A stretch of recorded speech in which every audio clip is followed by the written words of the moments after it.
All enjoyed your dinner. Please do keep eating. Obviously, as I said earlier, the bar is still available. There is coffee if you'd like it, tea and coffee to the side. Please go and help yourselves. But in order to keep on time, we're going to carry on with the evening's entertainment. And I'm delighted to welcome you all back from food. Just to let you know, we are going to start live streaming on YouTube now, and that will be for the rest of the evening, so the presentations and everything.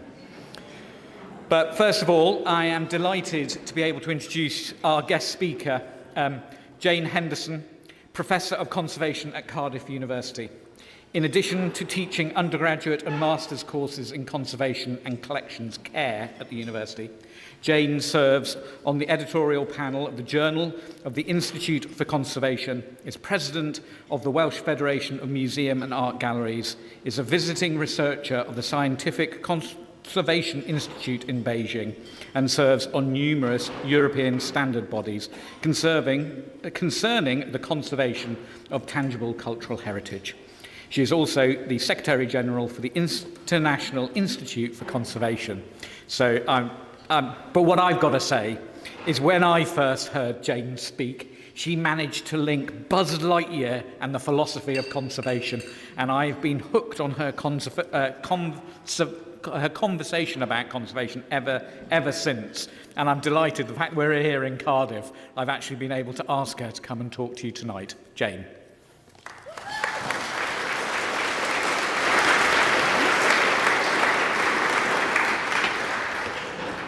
So my brief was to talk about conservation, Buzz Lightyear and breaking things, so I'm very much going to stick to that. Those of you who are local or those of you who are only visiting Cardiff for a day, I've tried to put as many pictures of heritage from Cardiff and the area in that for you to enjoy. So if you want to play some kind of bingo to keep yourself awake, I must disclose there's no archaeology and I'm not an archaeologist, so the bingo might be all that keeps you going. So, I wanted to talk about conservation and use and damage. The concept of use, I think, is something that the term appears as if it's a different kind of an activity. So on the first, we have a beautiful, tidy store. Full disclosure, that's not in Wales. Then we have, yes, we're back in Wales. Then we have people touching things in an exhibition, all the way through to Professor of Archaeology, Jackie Mulville, respectfully engaging with some archaeological heritage in York. Now, I think we all recognise drinking out of the cup as use. We probably think of touching as some kind of mediated use, and we have in our minds that in this static store, which is a little tiny bit sterile, that's not use at all. And those are the kind of ideas and thoughts I'd like to explore, and particularly looking then at the benefits that we can get from breaking away from those ideas and away from some of our perceptions and perhaps biases that have snuck into our thinking. So let's start with the myth. The perfect preservation system. The park is locked. The grass is intact. None of the metal is being worn away at all. So, a perfect preservation strategy. Now, we can see how ridiculous that is in this context, but it's interesting how quickly we can turn the locked museum, the locked archaeological site, into a perfect preservation strategy. I myself prefer this. This is Poppy again. This is now engaging with our heritage. Admittedly, they're doing dinosaur noises, which I think is important. But whether you're introducing new or old audiences to the heritage, it's only through our audiences that heritage has any meaning. It's only through our audiences that heritage has any life. So we tend to think of these things as use. This is an object properly from a museum and me handling it. For those who are aficionados of the Cardiff City, that's the Barry Horn's absolute local legend. So there I am handling the Barry Horn's actual FIFA World Cup European Championship trophy and wearing a little bit of a way, getting grease on it, risking dropping it. Now that's definitely use. But of course, the preservation of this stuff is the preservation of keeping things alive, isn't it? Because it's only through going to visit Dufferin Gardens, it's only going to visit historic houses with your friends, it's only through seeing the things that matter to you, like the Welsh football in a museum, that you start to think that I belong The museum is for me. The museum tells my story. And that's important. Those of us who, many of us have had to face campaigns to save museums or heritage sites or organisations over the last however long we've been in the heritage. And the only way we ever save those sites and those places is by mobilising the people who find meaning inside of them and with them, even on the days that they don't visit. If they know that the museum has Fred Keener's medals and you care about who Fred Keener is, then you care about whether that museum exists or not. And so for me, a preservation strategy is intimately associated with youth. Now, I'm a conservator. Most of you who are archaeologists will know what a conservator is. But a conservator is traditionally portrayed as the science person with the lab coat. Rarely are we allowed out in dresses to events with archaeologists, but we're normally staying in our labs doing science. But the conservation isn't just about turning up on sites, telling people not to use things, telling people not to touch things, pouring adhesive over things. Conservation is more than that. And I think that for all of us, when we're looking at what we do with our heritage, we can find ourselves, especially if we spent ages, getting out the ground or looking after it, we can find ourselves really fixated on the materiality. The materiality, which, I love the materiality. I love getting my hands on archaeology. But we can become a bit fixated with that materiality must go forward into the future. But actually, that's not even practical. We know from science, we know from entropy, we know that there's no interaction without reaction. So we know that if we want to carry things into the future, it must evolve. It must continue and go forward. So in fact, what conservators are doing when they preserve things is ensuring the ongoing joy, the ongoing engagement. And that's part of the access to cultural heritage. But obviously, that involves change. And I think the words change and damage are so interestingly interchangeable. This is the one picture that hasn't worked because they've used a PDF instead of the live slide. But behind the picture of the policeman, is the picture of Newport City Council destroying the Chartist mural, which many of us from South Wales will remember. This is the policeman recognising that the destruction of the Chartist mural in Newport City Council was something somewhat problematic and passing bits that had fallen off the wall by a digger to members of the public who were barricaded outside. That is, if our access to heritage is through barricades and mediated and controlled, then that's never a lively access to heritage. But it gets me really excited about the concept of damage. I've got two sons, so I've learned a lot about football. And this is an Ajax shield from 2011. It's the most famous of all their shields, the only one of this particular, I forgot which one it was, I think it was European Championship. They won loads of them, but they only have one on display. And the one they have on display is the one that they were carrying on the open-top bus tour, and they dropped it. They dropped it off the bus, and you can see here the big dent. And it's the big dent that gives this one the best story. And that's just such a potent reminder to me that the concept of damage is just about not recognising the stories that we see in the change that things change. Now, don't get me wrong. I am a conservative, and when it comes to damage, we do like a bit. Because if you break stuff, then we get to fix it. And we've got amazing mad skills.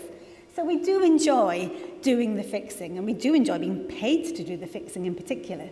But nonetheless, what that does do is that in a group of archaeologists or a group of museologists, the conservators are always there when things get broken, because who are you going to call? You're going to call the conservator. So you can end up, my sort of profession, can end up always being there when things go wrong. And there is a real danger when you're always involved in things go wrong. First of all, you become associated with bad things happening. And the other thing is that you get what's called an availability bias. That's the thing that you see all the time. And that becomes quite unfortunate because on the one hand, someone who's maybe doing engagement work sees the access, sees the school visit, sees all the fun that people are having engaging. But if during that process of engagement somebody drops something, then it gets taken to the conservator. So the conservator gets like a concentration of all the things that have gone wrong. And it can make you perceive that the access is more problematic, and it can make a perception of access and preservation as being in conflict. But I always think that access and preservation are not in conflict. We just have to stand far enough back and look broad enough to find out where the synergy is. But obviously, when your job is looking down the microscope and cleaning at tiny, tiny levels, it is sometimes stand back. So when I was talking about damage, one thing I promised I had to talk about was Buzz Lightyear. And so here we are. And this is Buzz Lightyear from a museum store. It's from a National Trust store. I was actually looking for the cowboy whose name I forgot last time and I've forgotten this time. Woody, thank you very much. But I couldn't find one. But I actually quite like Buzz Lightyear. Now, if we keep Buzz Lightyear in a box, what are the risks? I hope you appreciate that I have not used traffic light colours on my arrows, because I'm not trying to say that things are bad and good. But if I don't play with Buzz Lightyear, he won't get scratched. If I don't play with Buzz Lightyear, I might not break his joints. If I don't play with Buzz Lightyear, the plasticizers which come out of the plastic, they're going to come out whatever, whether I play with it or not. And probably it'll be decayed in no time. If I play with Buzz Lightyear, I might lose the box or the number. But I tell you what, if we don't deploy the jetpack from time to time, how do we know why Buzz Lightyear is important? Why do we care about Buzz Lightyear? If we don't go, that's the point of Buzz Lightyear. And I think that this is the important thing. Sometimes we can add up all the things that can go wrong and ignore the things that can go right, because basically they're more often intangible things.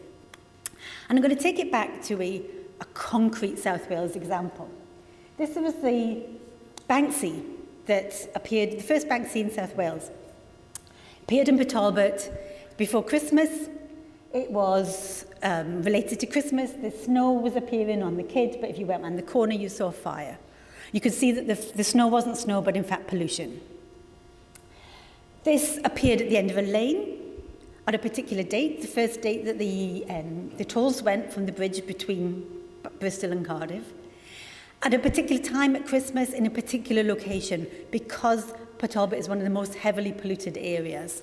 You saw it in one way because there was one way to come at it up the road, but you saw the other side of the story when you went round.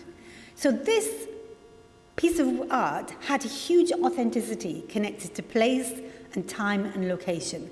But from the moment it appeared, the media narrative was, we must save the Banksy. We must save the Banksy. I wasted many hours on social media discussing this with, nice people about this, because I was saying, is it saved? And I think what happened was it was saved. A man with a lot of money got some builders and they carved it off the wall and they put it on a pallet. And the man, to be fair, whose garage it was, he was quite stressed, so he was quite happy to get the money. But he put it on a pallet, painted his logo on it, put it in a store for 9 months, I think you could go and see. And then, do you know what he did? Did the very worst thing you can do. He took it to England. Did we save the Banksy? Or didn't we? I don't think we saved the Banksy. I think nothing about that is the Banksy. The tangible thing is still there, but the intangible thing, to me, is lost. And so I think when we're thinking about access and conservation and benefits and damage, we have to start broadening our mind about what it is that we want to save and for how long and for whom. Because for sure, even though Michael Sheen did pay for the barriers, that Banksy wouldn't have lasted for very long in that location. But I tell you what, those people visiting, many of them may never visit an art gallery.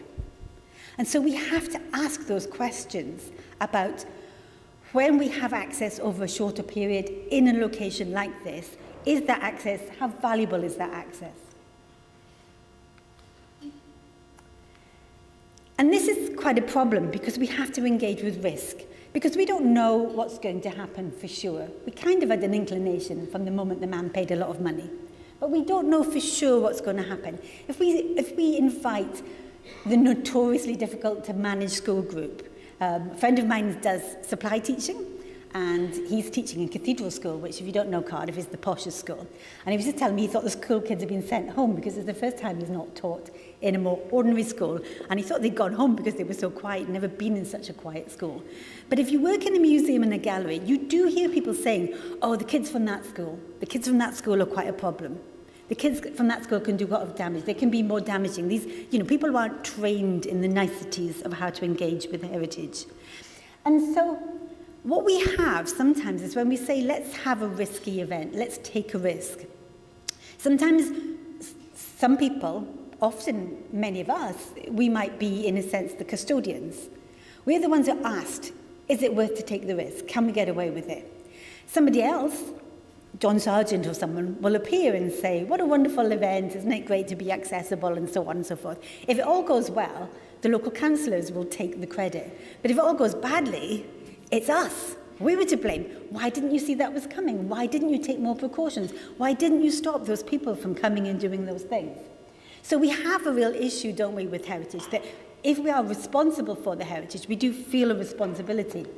And this drags us into kind of conversations that we may not want to have. And I think that we often feel that we speak for things, and we often feel that we speak for taking things to future generations. But the difficulty with this is, it's the won't anyone think of the children problem, is that if you feel that you're acting selflessly on behalf of something else, on behalf of the heritage for the future, then what happens is that your communications can become quite like the lady on The Simpsons who has the won't anyone think of the children banner. We can get a bit that way, so we can become actually quite poor communicators, bad at reception, not really listening to things. And I think that if we have a very strong belief that our actions are morally good and selfless, we can actually become quite dogmatic in our approach, which is another one of the biases that I wanted to talk about. Now, this is, again, back to doing conservation at Cardiff University. These are the kind of questions that we ask. Obviously, we do like talking about glue, and we have many, many classes to talk about glue. But at the same time, if you were going to repair, this is a three-legged doll in a China dress-up shop, and she'd got dropped, possibly by a museum member of staff. She'd been dropped, but the artist was still alive, and so the student Tanya was able to communicate with the artist about that. And Tanya didn't know whether it should be fixed, whether it should be fixed invisibly, whether she wanted it, because it looked kind of like a Polly Pockets, so she didn't know if she wanted it to still look like that.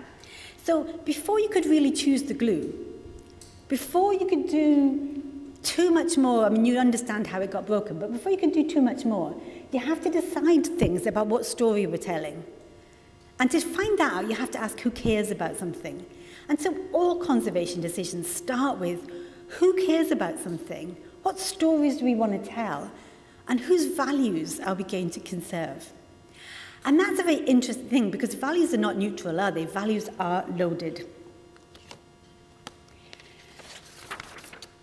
One of the particularly problematic and challenging things about working with stories and values is how messy people are.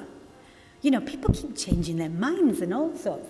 I love this object. It was conserved by Leah. It's from Brecknock Museum. It's a pop-up suffragette.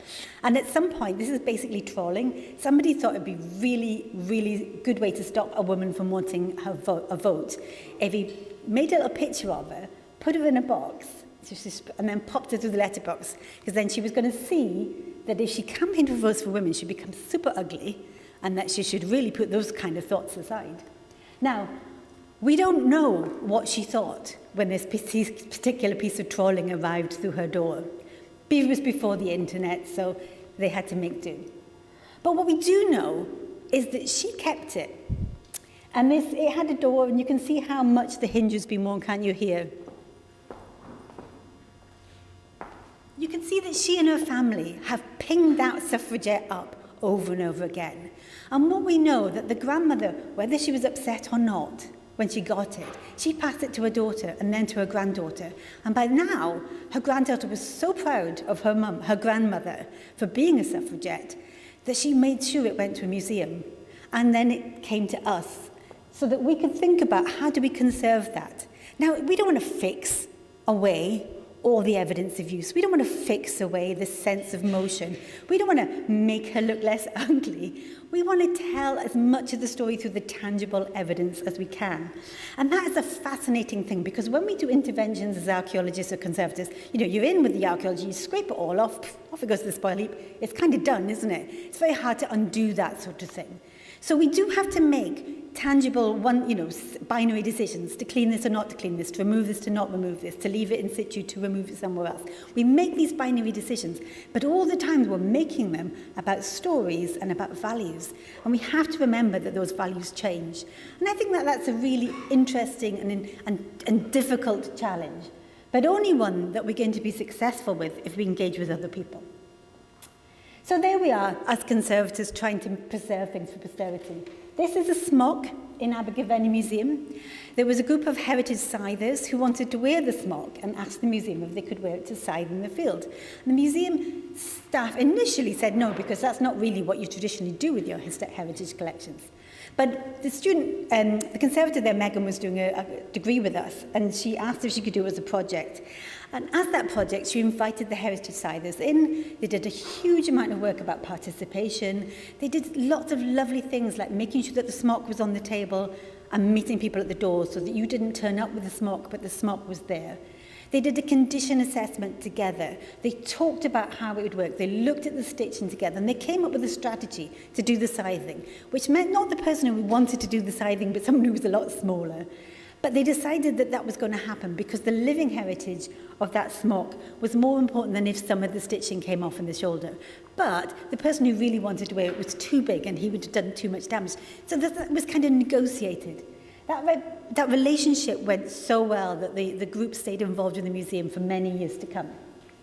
And I think that, this idea that we allow things to evolve, that they become heritage, they become archaeology, they become into our domain, it doesn't mean that we need to stop the history.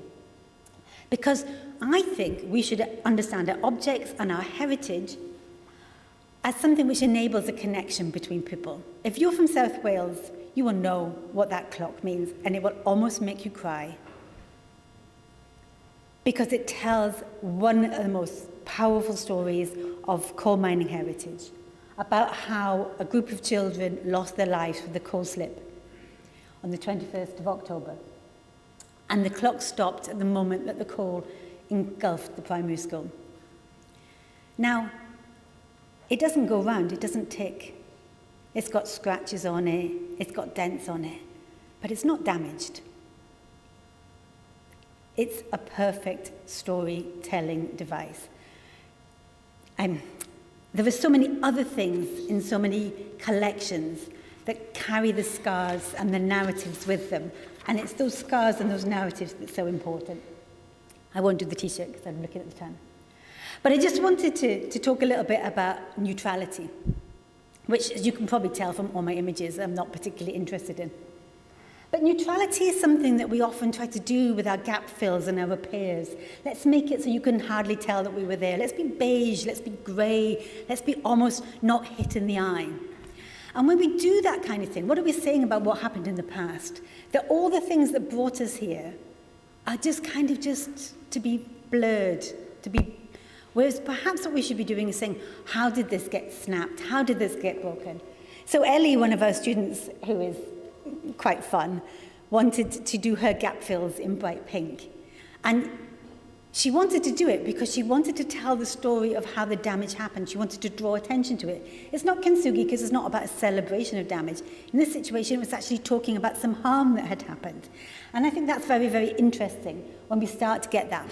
But we've really got to say this thing about neutrality is that we are not in a neutral cultural heritage landscape. It is not a microcosm of society that is here today. We are not representative of the people of Cardiff or the people of the UK. We are, unfortunately, in heritage, a tiny bit unrepresentative. So when we talk about keeping things for the future, we have to think about what it is that when we keep things for the future, because we're making an assumption about the future, and we're making an assumption that that future, those future people, have this value. But hang on a minute, if they're the same as us, then perhaps we're not willing to accept change. I love this because it's being preserved and it's not being preserved. It's a Canadian plane crashed in Carigog. But we have to start realizing that ideas of equal access can't be delivered in an unequal society. Because our cultural heritage access isn't equitable, we need to make changes if we want to attempt to deliver equity. And so we do have to change who gets in. We have to make sure that we recognize if we're doing gatekeeping, if we're trying to put up barriers to people gaining access, thinking about that we're acting neutrally for future generations. Well, surely we're virtuous, it's not for us. But actually what we're doing is we're saying we don't want to see any change in who accesses. That is a niece licking a museum object. Amgueddfa Cymru. I don't think there's anyone here from Amgueddfa Cymru, so I think it's another crime I've got away with. This is a fantastic project from Amgueddfa Cymru, the Ways of Working project and Nazia. This is Clive of India's sofa. Clive of India's sofa is an 18th century giltwood sofa. 18th century gilt, which means that the joints are going to be quite old, the glue will have decayed. It's not a strong thing anymore. But Nazia and the Ways of Working group were invited to do decolonial projects with Amgueddfa Cymru, and this was a project at St Fagans. And what she asked was, can I sit on the sofa? You'd be pleased to know that Nazia got to sit on the sofa. There's another one with about 8 people on it, which I know gives the head of conservation palpitations. But the point is that lots of people have sat on that sofa in the past. If we start saying, we're stopping now, we're not evolving, we're drawing a line, we're saying all the people who got to sit in the past, they got to do their bit of the damage or their bit of the change.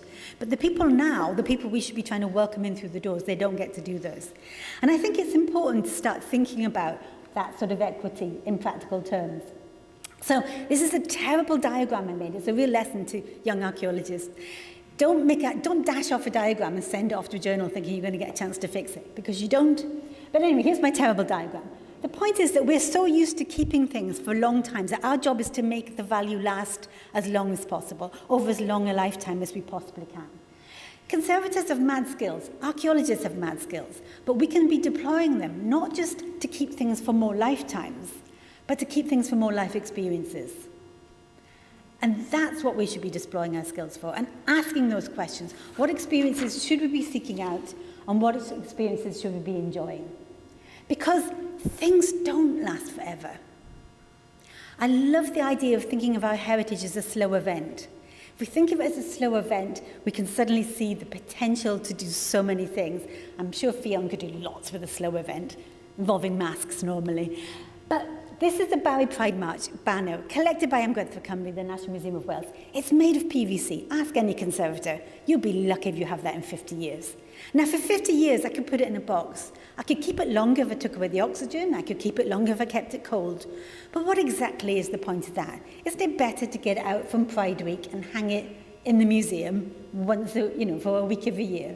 Isn't it better to look at why it was that Barry had their first Pride March only in like the last 10 years? It's quite shocking if you think about that. Isn't it good to get these objects out and reflect on them? Which means that we have to accept that things aren't going to be forever, and instead of which think about how we're using them meaningfully to do the things that you want to do. I want to achieve social justice. Whatever it is that you want to do, I think we can argue to use them for those things. Oops. I just wanted to say that conservators are creative, archaeologists are creative, we're all creative. But creative isn't just about art. Creativity is about thinking. Creativity is about breaking out of habits and practices. And this is a little bit of a great and a good occasion. So, let's think about our creativity. What new solutions, what new ideas? How can we transcend traditional rules and relationships? How can we imagine new relationships and new possibilities? So this is really what I wanted to end on. How do we envision the future of our profession? And these are I'm a lecturer, so I have to do like the summary. Change and damage are not the same thing. If you don't change, there are risks. So we cannot just see change as a bad thing. We have to look at both sides. We have to recognize the power and privilege that sometimes we are enacting through gatekeeping, through looking after things. What we're actually doing is expressing our control. We have to challenge our own wisdom. How do we know there's multiple stories if we don't ask people to tell us them? How do we hear if we don't listen? And there is not one narrative. There's not one narrative about Clive of India, and Nazia has told her narrative. There are other narratives to come. Yes, we want to keep things to enable those narratives of the future, but we don't want to keep them at the expense of the now. There isn't only one way to do things. It is hard, I think, particularly when you're young, you feel like you have to do them the right way, but there is no best. Best is just best for someone. It's not best for everyone. So let's enjoy our stuff, our heritage. Let's share the rewards and share the risks. Let's be emotional and let's be creative. Thank you.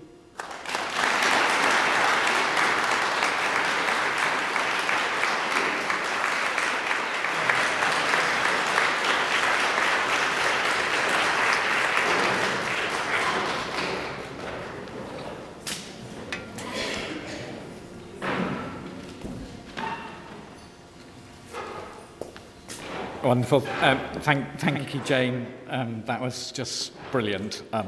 Everything that I thought you would be able to talk about in such an evocative way. And I just love the idea that we should be getting out and using things and making those new meanings. What I'd like to do now is move on to the main event of the evening, which is the presentation of the Archaeological Achievement Awards. And I'd like to invite Rufus back onto the stage, who's going to host our awards ceremony. While she comes up, I'm going to explain, as I do every year, how this works. Okay? So, Rufus will announce each of the awards in turn, and she will ask the sponsor for each award and their representative to come up to the stage. Okay? Rufus, whilst they're coming to the stage, will read out the shortlisted nominations. And when she gets to the end of the shortlisted nominations, there will be a short video highlighting each of the nominations. Rufus will then ask the sponsors to say a few words, open the envelope and announce the winners.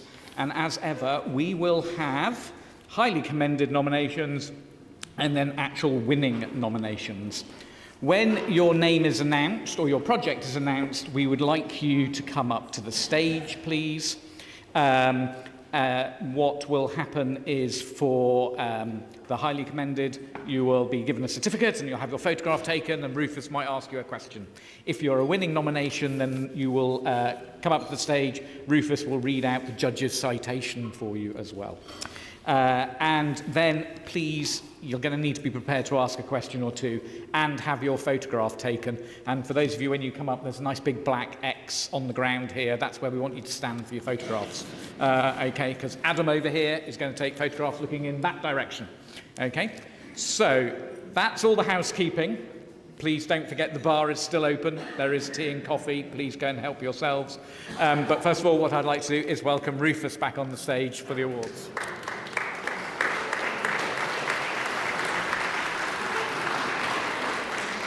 We're still going to do this, right? Everything's going to be fine. The first award of the evening is Archaeology and Sustainability. It reflects the importance of sustainability and addressing the challenges of climate change. Our Archaeology and Sustainability Award is sponsored by National Highways. We'd like to invite Catherine McGrath from National Highways to come to the stage to present the awards. Make some noise for Catherine.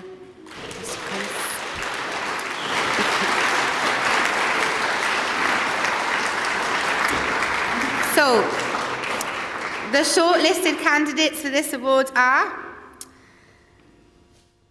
the Scottish Cranach Centre, 1,000 Fingerprints, 1,000 Voices. Make some noise for them.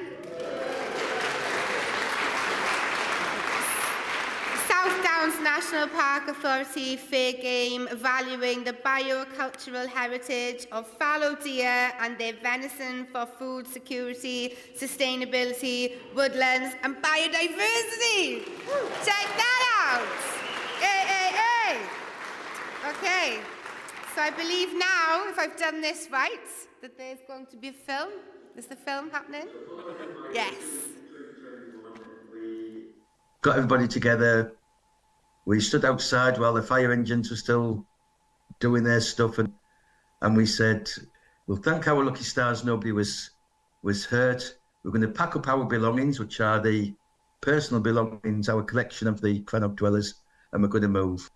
And we moved to a new site on the other side of the loch, and with love and a fair wind, we built a new museum, which literally had 1,000 voices and 1,000 fingerprints all over it, from its design, from its inception, from its feel, from 7-year-olds to 70-year-olds. The potential benefit is that we are telling the story of the Crannog dwellers from 2,500 years ago.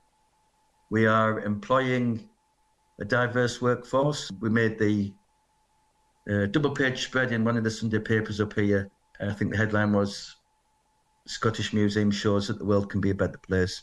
And it's as grandiose and as day-to-day simple as that. The world can be a better place, and we just have to work hard and be bold. I think pride's the wrong word. Now I think about it, I think it's about being humbled, knowing that you're part of something bigger than yourself, that you could never have achieved. We could never have achieved what we've done without being how we are and who we are. So I don't think it's so much about pride, although clearly I am proud. I think the overarching feeling is humbleness. It started as a research project looking at this species of deer, fallow deer, that's native to a small area of the Eastern Mediterranean, but today has gone global. It's the most widely distributed deer on the planet. And, it's even the national animal of Barbuda in the Caribbean, which I had no idea about. So what we've been doing is studying this species of deer using all of the archaeological evidence to provide this rich narrative of human history and the attitudes to the natural world. Whilst it's a global story, the story about this project is really very much a British story, and I think it's one that is best explained by the video that we've created as part of our project, Fair Game. Fallow deer are not native to Britain. The Romans brought them here from the Eastern Mediterranean, where for thousands of years they were associated with the goddesses of hunting, Artemis and Diana. After the Roman period ended, they died out. The deer you see in Britain today descend from animals reintroduced in the medieval period, around 1000 AD. Back then, hunting was a popular pastime. Fallow deer were so precious they were kept in parks, hundreds of them across Britain, so they could primarily be hunted by women. Every deer was used for food, and their venison was distributed freely across society, from rich to poor. However, hunting went out of fashion. Deer parks fell into disrepair, and the fallow deer escaped. With fewer people managing their populations, their numbers increased. Today, in some areas, there are so many fallow deer that they are overgrazing the environment, which was harming woodlands, farmlands, wildlife, and their own well-being. We want this to change. We're Virtuous Venison, and we're bringing back the ancient tradition of sharing venison throughout society. Fallow deer must be managed back to sustainable levels, and venison is a delicious product of this important work. So we're working with deer managers, suppliers, and food charities to ensure as many people as possible can access affordable, free-range venison. Our aim is to provide sustainably sourced food that benefits people, wildlife, and our natural world.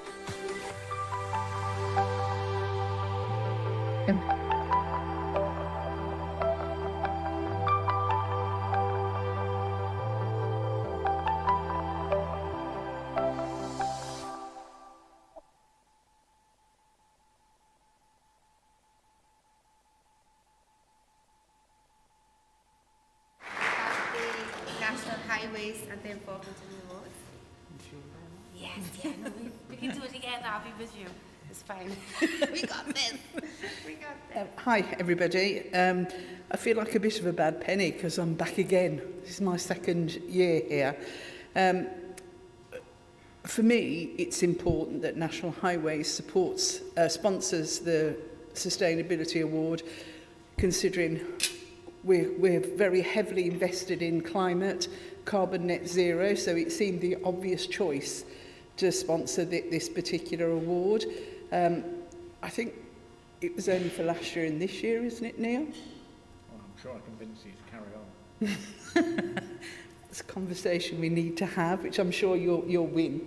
But yes, I'm doing my best to drag National Highway screaming into the 21st century about archaeology. There's about a handful of us that actually deal with archaeology within Network Rail. I used to work for Network Rail. National Highways, so I think I've still got a bit of a way to go, but this is part of doing that, getting us to sponsor this award, which gives me the opportunity to talk more about archaeology within National Highways and get more people on board. So hopefully, and just seeing Kate there, we're hopefully doing some stuff with CIFA next year. So yeah, fingers crossed, we get them on board a little bit more, and I can advertise it to get all you good people that do all the good stuff out there on the ground, the status that you quite rightly deserve. So fingers crossed, and I'll just keep battling on and hope I win at some point.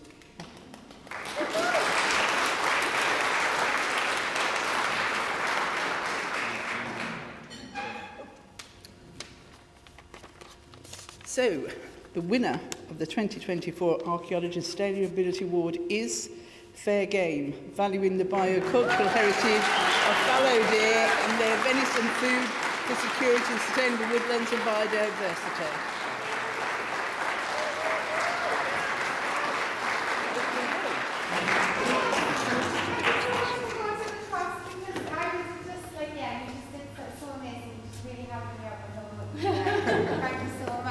So I just think this is just such a fantastic, I just been scribbling notes all over the things I meant to read next, which is not helpful. So distributing the deer, rich narrative, cultural history, losses of hunting, non-white spiritual venison, climate calm, living. This is fantastic. Would you like to have a photo together? And then I'll read. I forgot to take the microphone over there. Sorry. You all heard me though, right? Sorry to everybody online. We love this project because it addresses so many angles, meeting not just the conventional sustainability criteria in a highly innovative way, but by tackling food insecurity, it went to the heart of issues of equality and disadvantage. A collaborative approach drew people in from across the local area, and the revisiting of traditional farming methods tied it all back into sustainable but reliable food production. Could we please make some noise? Thank you.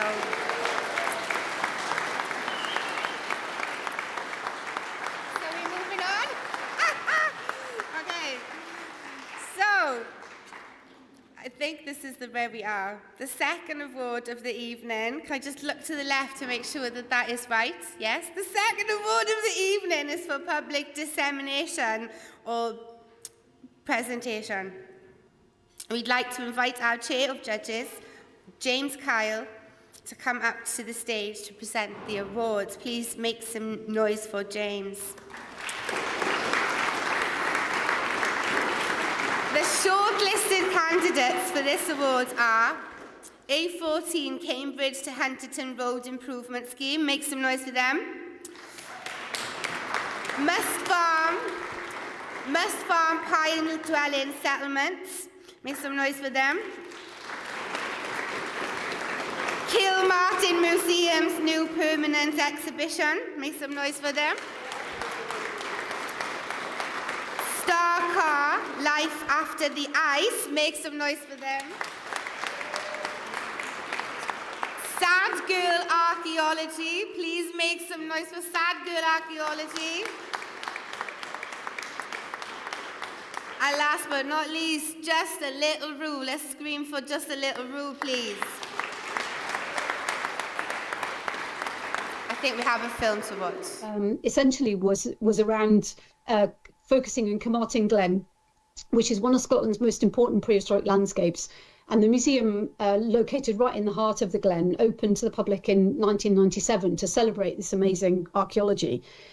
We set out on what ended up being a 10-year journey of fundraising and effort to completely redevelop the museum.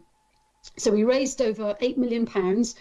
This was no mean feat for a small, remote, rural charity. And using this generous grant funding, we massively extended and connected our two buildings, and we've created an absolutely beautiful modern museum. But the best bit was that we were able to create a new permanent exhibition that tells the amazing archaeological story of Carmarthen Glen. So we've really put artefacts front and centre, and the exhibition takes people back in time from the modern day through to periods of time when Carmarthen was the centre of the early medieval Gallic kingdom of Dalriata.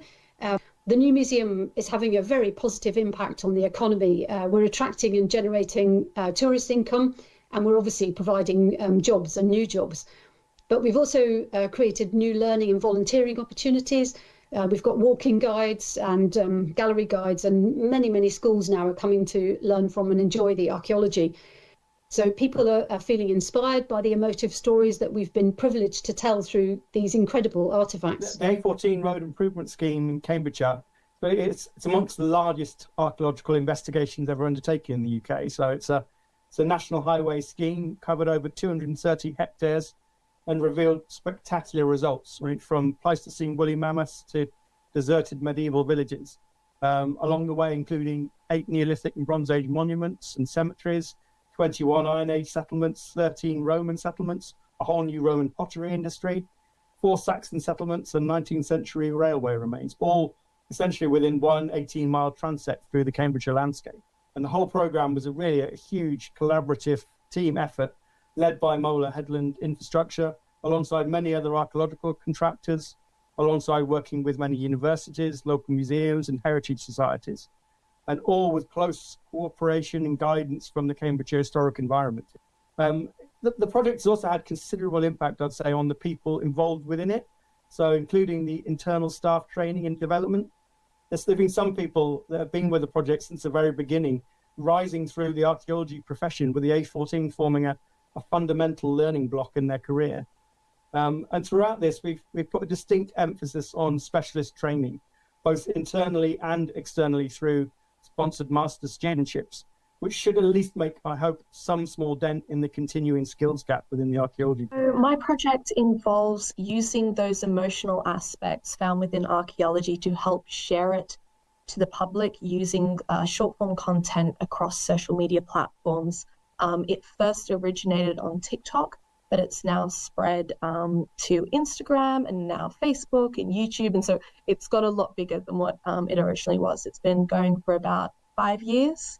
And yeah, it's really sort of helping the public to find ways of connecting to archaeological research and excavations and projects by finding, you could call it like the emotional stories, by utilizing social media. Basically anyone who has access to a phone and the platforms can freely come upon this. And that's the thing, all the content's free, it's all out there, nothing's behind a paywall. And it just makes archaeology, especially the archaeology of Britain, like a lot more accessible to a wider audience who might not be aware of it. I feel like often there's obviously a lot of very big flashy sites that get a lot of attention. And so in using this, it can raise awareness for other lesser known sites, but also help people understand that archaeologists are real people. We do actually enjoy the work that we do, and we feel something, and that it has reminded them that, oh yeah, people in the past were real people who had their own real whole lives. And so that's been very, I think that's been amazing.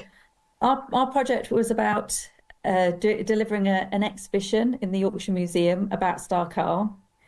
It was a fantastic opportunity because it was a proper partnership, co-curation between members of the Department of Archaeology at the University of York and the Yorkshire Museum.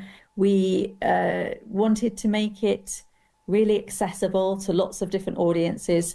So we designed it to have lots of replica artifacts of some of the things that were on in the exhibition, and some 3D models. We also designed an amazing interactive mural for the wall that you can sit and watch. This is based on gaming technology, and it means that you can see what Star Carl might have looked like in the past, but it's always changing. So it goes through night and day, and it goes through the seasons, but it's never the same. But as well as everything that went on inside the exhibition, we wanted to make something accessible outside as well. Not everybody wants to go into a museum, not everyone can afford to go into a museum. So actually, by creating something in the museum gardens that was exciting and interesting to look at, seemed like a really good idea. So we built a Mesolithic house in the gardens in the summer over a period of 4 days, and then left it up for the rest of August.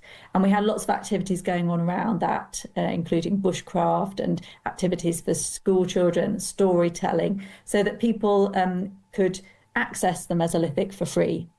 Our project is the Mouse Farm pile dwelling settlement.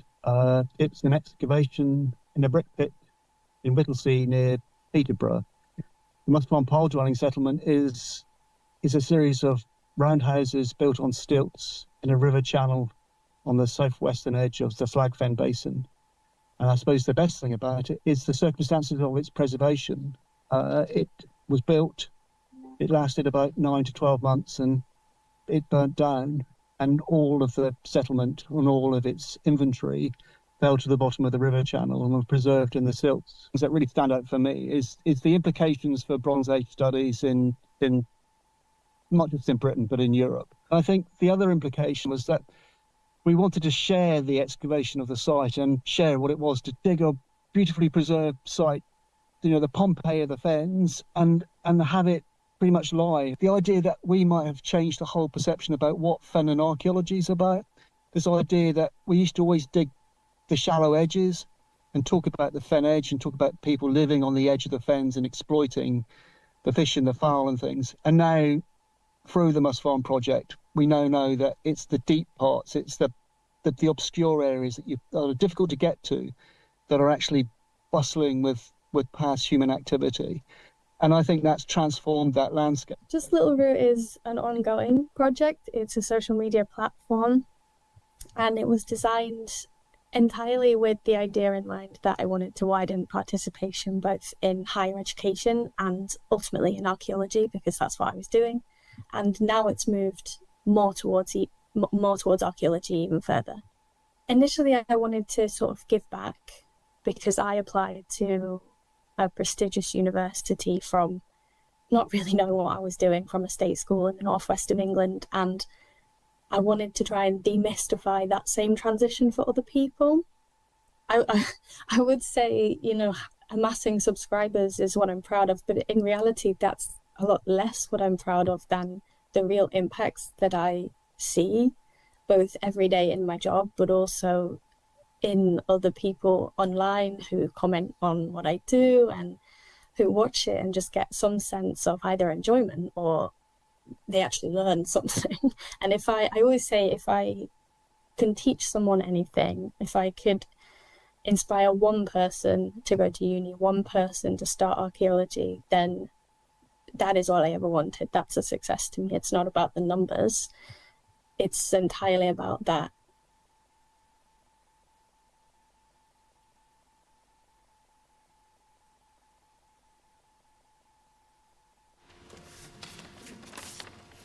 We have 2 highly commended nominations for the 2024 Public Dissemination or Presentation Award, and they are the Kilmartin Museum's new permanent exhibition and Sad Girl Archaeology.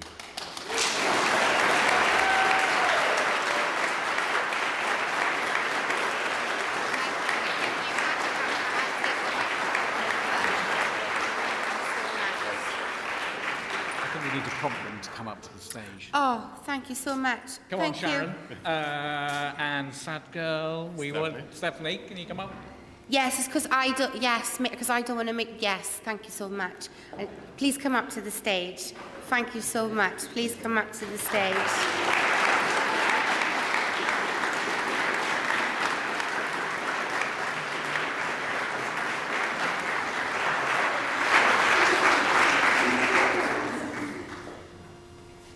There's just so much pressure to make sure that these microphones work. And there's 2 buttons I've got to press, which sounds like a minor, but thank you so much. I think all of the project sounds beautiful. The question I have to ask you is, what is the best advice that somebody gave you in archaeology that kind of just like fueled you to just kind of really, really rooting for you to be part of this? Does that even make sense? So the best advice someone gave you, or it could even be like the funniest thing somebody told you on a job, doing your thing. Do yoga. That is flipping great advice. Yeah, do yoga and do your thing. So you've both been doing yoga. I love this. Archaeology and yoga camps. I think this sounds like a plan. Thank you so much. Make sure you have a photograph. They've done it. We are winning. Thank you so much. Diolch yn fawr.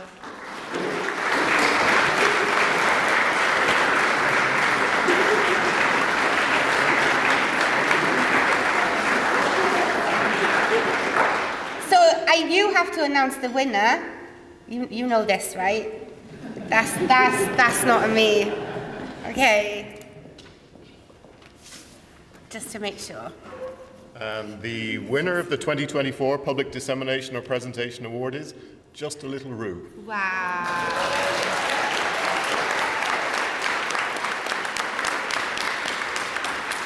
Wow, so this is a great example of how a small and targeted project can have such a big social impact and bring archaeology to new audiences.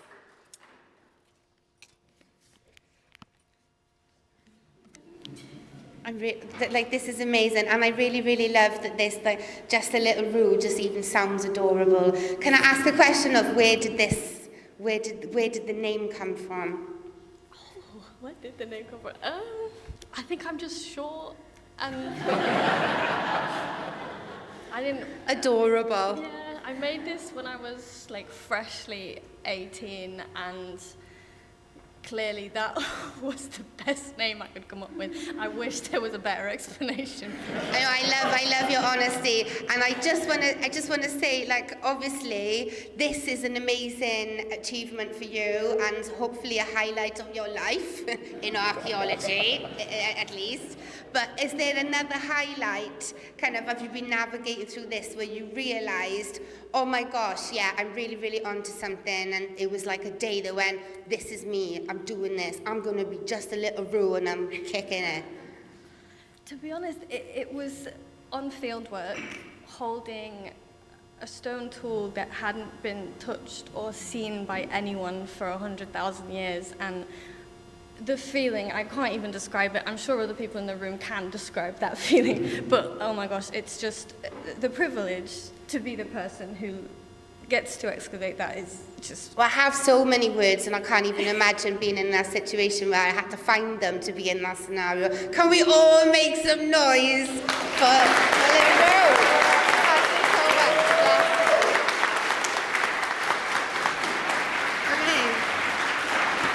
Okay, I think I'm getting the hang of this now. It's the movement and the rules. I'm not a very good rule follower, and I'm really, really trying to do this justice, and I just love you all so much. So our next awards is Learning, Training and Skills, sponsored by AMS. We'd like to invite Josh Cameron from AMS to come to the stage to present the awards, please. So the shortlisted candidates for this award are the Urchester Field School. Can we make some noise?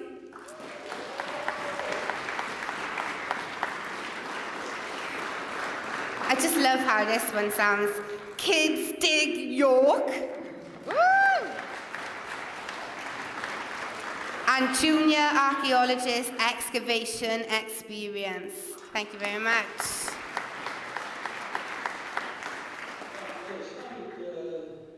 2022, we invited the children from the local primary school to visit our heritage centre and museum. And following that, they came straight to our excavation, which was taking place in the village. And they were so keen and excited. Earlier this year, the headmistress invited us to open an excavation in the grounds of the primary school. And I hesitated to this invitation because it's on the site of a Roman cemetery.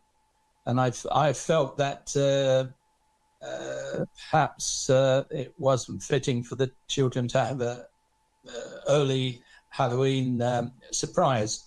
So, but I didn't want to dampen their enthusiasm.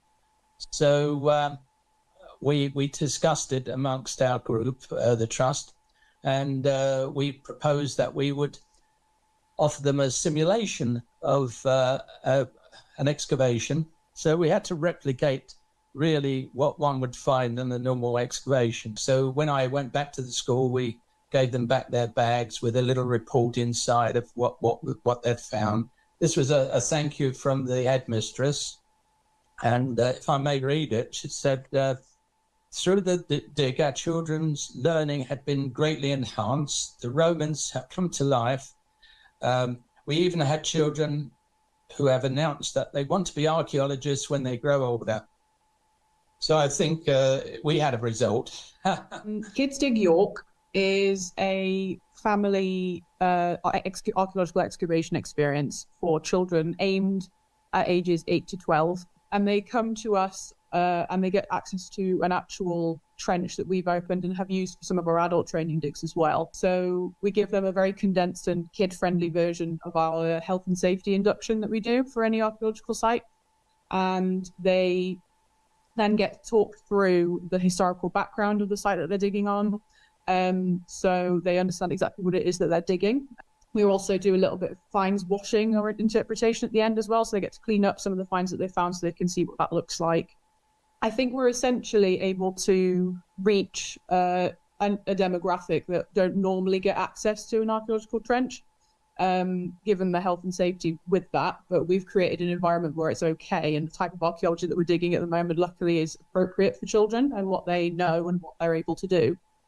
We've already had parents and children asking how they can become an archaeologist later down the line. So then we're able to answer those questions and hopefully explain to them how they might be able to get into this in the future, even if they just go away with an interest. So they want to engage in archaeology as a hobby later in life rather than a career, then that's great too.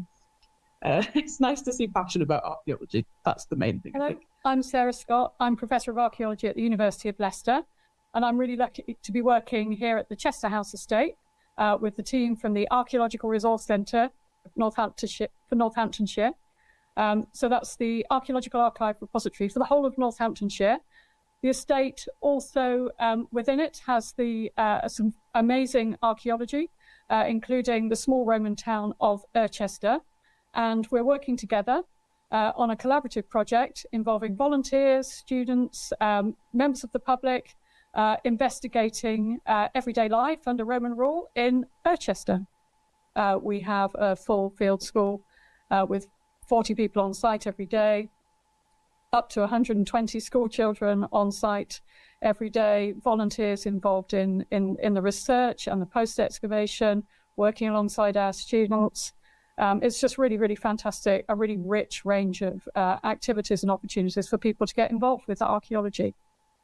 There's also lots of other events that we do around the field school. So we do Young Persons Archaeology Days. So this year we had around about 230 young people. So members of local YAC groups, so Northamptonshire plus the neighbouring counties, but also lots of other young people who were interested in archaeology got a chance to come and dig for the first time. To be able to work with archaeologists, we feel that it's quite a unique opportunity for the young people to be able to do.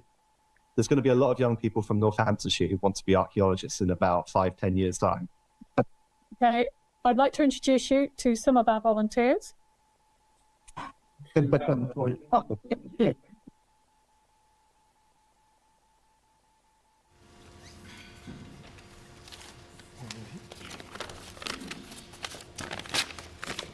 Evening, everyone. So I am very proud on behalf of AMS to be sponsoring the Learning, Training and Skills Award. This will be the 4th year running that AMS have been sponsoring the award. The values attributed to this award are absolutely integral, not only to myself and my colleagues at AMS, but also to everybody across the industry and the profession.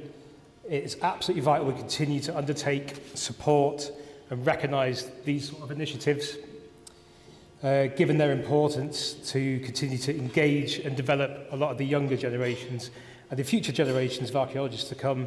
So, without further ado,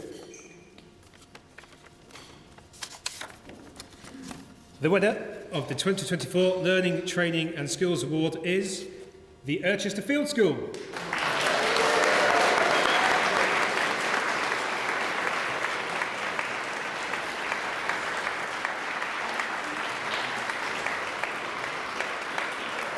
This project clearly touched the lives of many different people, from school children to volunteers to professionals. There was clear evidence of inspiring and empowering people focused on the small Roman town of Archaeological. Thousands of people benefited from this project, exemplifying and promoting the role and value of archaeology. Well done.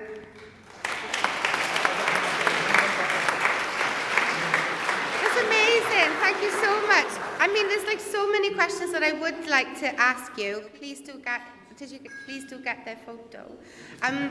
This is just fantastic. Thank you so much. But I would like you to take this opportunity to, if you can, in a sentence or two, what would you say to the funding bodies, to the government bodies, in a sentence or two, why this is so important? Like, how can you sum this up, like, to the absolute impact on changing lives for these young people and for their communities? Go on, you go first. I just think it's really about working collectively. It's just so amazing to have so many organisations working together. And I would say we've had a lot of freedom from the local authority and the university to just try things, some of which have worked brilliantly and some of which have worked less well. But actually we've had that opportunity to kind of have a go. And so many people and organisations just willing to work together. Take a risk. Yeah, it's made a huge difference to people's lives. Thank you so much. And archaeology, you can learn lots while having lots of fun. Yeah. Brilliant. I think that's a beautiful way to end it. Please can we all make some noise. Thank you so much.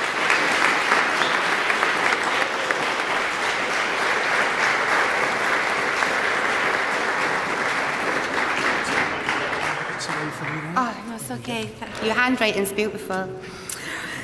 Okay, our fourth award is the Engagement and Participation Award, which is sponsored by University Archaeology UK. We'd like to invite Vicky Cummins from University Archaeology UK to come to the stage to present the awards, please. Thank you so much, Vicky. The shortlisted candidates for this award are: welcome to the Scottish Cranog Centre. Make some noise.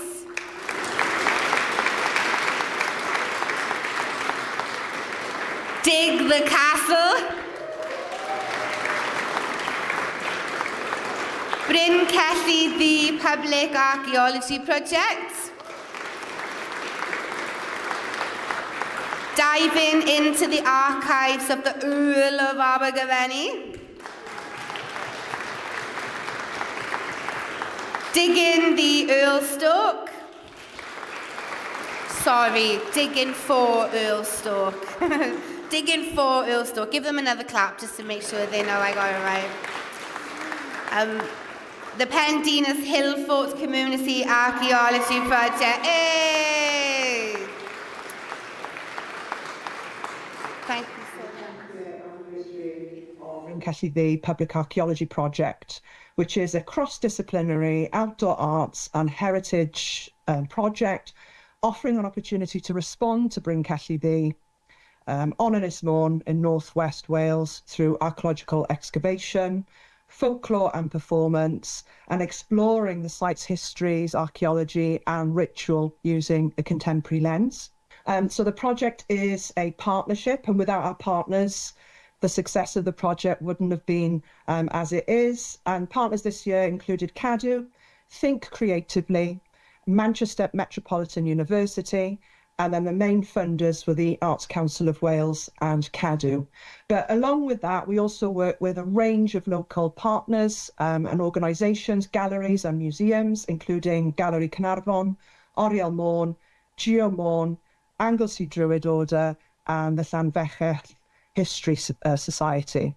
And one of the main benefits was that archaeologists could become artists, and artists could become archaeologists, sharing skills and ways of working across different disciplines. Cadw has built trust with the Anglesey Druid Order, who are modern custodians of the site, and by building this trust, respectfully linking with communities who already have relationships with the monument, and then listening and responding to the needs and expectations of these people. We've built a really strong, respectful community who are now personally invested. We recruit on heart, kindness, potential. I think when folks come to see us, that they feel part of it themselves, because there's people like them there doing the stuff, inspired clearly by the heritage, but it's linked to a broader thing about being a human being. That sense of being a human being and being proud to be a human being. Quite often we're not in a position to be proud of everything that's going on in the world, but if you can create space and place where you feel proud to be a human being, that's no bad thing, I don't think. The love and the kindness that people are sharing with each other just washes back over you and makes you realise, or reconnect you to what you're striving to achieve, looking uncertainty in the eye and knowing that you create a space and a place where you can talk about things in a trusting environment, learn together. We learn more every day. One of our lines is the abundance of passion, knowledge and expertise is always on the outside of the organisation. I'm not going to sit there and say we change people's lives and all that stuff. People change their own lives. They just need a space and a place and to be trusted. Well, our project is called Diving into the Digital Archives of the Earl of Abergavenny. And it was a project designed to develop the digital skills among volunteers in the heritage sector. And Portland Museum used the shipwreck artefacts from the Earl of Abergavenny to train volunteers in digital recording techniques and to provide a sort of public access to these artefacts. Part of the ethos has always been with the Portland Museum is actually to make it freely available. And so all the material that we've ever produced is actually put out on the web for free. We had formal partnerships with the Nautical Archaeology Society and a firm called MSDS Marine, who provided the training and helped develop a digital manual. The scheduling of the Earl of Abergavenny, due to the efforts of the volunteers, but it's always been about the volunteers, and no museum can survive without having an active and interested volunteers. And the opportunity also to tell the story of the Earl of Abergavenny, very complicated, interesting, challenging story, but to be able to tell the story to a much wider audience. So our project Dig the Castle was part of a sort of heritage regeneration scheme for Great Torrington. It's part of a heritage trail and an information hub website. And the project was kind of the linchpin, big community experience for everybody. And so it's a community excavation on the site of a Norman, Mott and Bailey castle. We had 168 registered adult volunteers and 150 local primary school children. So 2.5 weeks, hundreds of people on site, really, really exciting. So we saw some really, really positive impacts. We saw kids deciding that they were going to go on to do their A-levels. We've got lots of little ones that want to be archaeologists now as well, which is really great. I think the excitement that it's caused in the community and the fact that we've been able to turn this concept of history, heritage and archaeology around from being a burden, something to be worried about if you had a listed building, for example, which you'll see in this little historic community, there's a lot that are, and turn it into a positive, turn it into something that people collectively see as regeneration. So there's now a lot of heritage projects going on in the town. So people are really energized about history and archaeology and really excited about it and what it can do for their town. As a way to sort of get the economy going. Our project is called Digging for Earlstoke, and Earlstoke is a HMP prison in the north of Wiltshire. It's a Category C men's prison, and we've been working in there for about 20 months so far, working alongside the men, getting them involved in every single step of the archaeological process. So we did a dig in the grounds of the prison. which was fantastic. But what's important about our project is that we did everything with the men prior to the dig and everything with the men after the dig. If the men can do something in this project, then they absolutely will. And they absolutely have. They've done everything. We found some amazing Mesolithic flints, which was absolutely fantastic. So we did finds washing with them, finds recording. We got our illustrator Nancy in. She showed them how to do finds illustration. That led on to a big art project. They've written an article for the British Archaeology magazine. These guys have done a lot and still continue now to do a lot. So it has improved well-being because it's got the men doing something different to their routine. It's given them a purpose. It's given them a reason to get out of their cells every morning. It's given them a focus, something to look forward to, because they were eager and hungry to learn, and they really grasped the opportunity that we presented them with. I think it's been an amazing opportunity for the fellas that have been involved in it, and one that I don't think that they'll forget in a hurry, and certainly one that my colleagues and I who've been involved in the project, we will not forget about it for a very long time either. Well, Pendinus, this is a very loose translation, but it kind of means big citadel. It's a massive hill fort. It's one of the biggest in Wales, and it looms up between Aberystwyth and the next community along south, which is Penparcau. And the objective of the project really was to answer the community's questions about what was the hill fort for, who built it, when, what was life like there, and what can we encourage more people to visit it? Can we bring income into the community through tourism? Can we make it more accessible to everybody? So that was the basis of the project, and it consisted effectively of 2 seasons of excavation, and in between 18 months of work with the local community, work with schools, work with lectures, art projects, constant, non-stop for 18 months. We had an audit done as a result of the project that showed that many of the people who'd taken part were suffering from health issues. And wonderfully, the audit showed that those people had gained substantially in terms of their happiness and contentment with life. And when they were asked why, we were told that, first of all, it was the companionship, it was the working out in the open air, but most important of all, it was learning new skills, and it was the feeling of contributing, making a worthwhile contribution to a worthwhile project.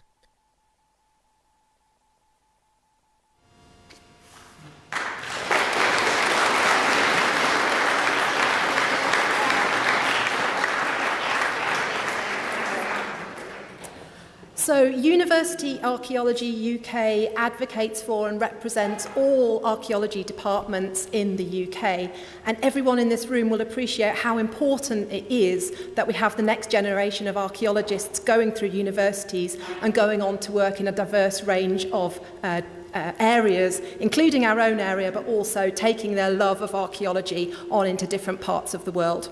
So I'm delighted that University Archaeology UK is able to sponsor this award. So the highly commended for the engagement and participation is the Pendinas Hillfort Community Archaeology Project and diving into the digital archives of the Earl of Abergavenny.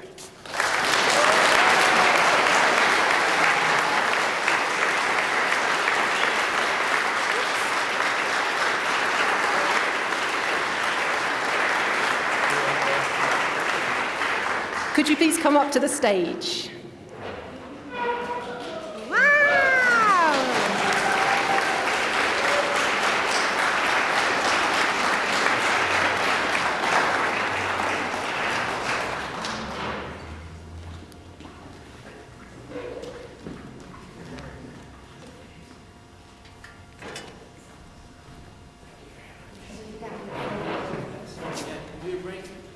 Where are the 2 sets? And Vicky, could you stand in the middle? Is that okay? Yes. Everyone whispers when they go on the stage. It's like a secret place. If you come, and everyone's going to come back as well. Yeah, thank you. Yes. Yeah. I know. Excellent. It's not as easy as it looks, is it?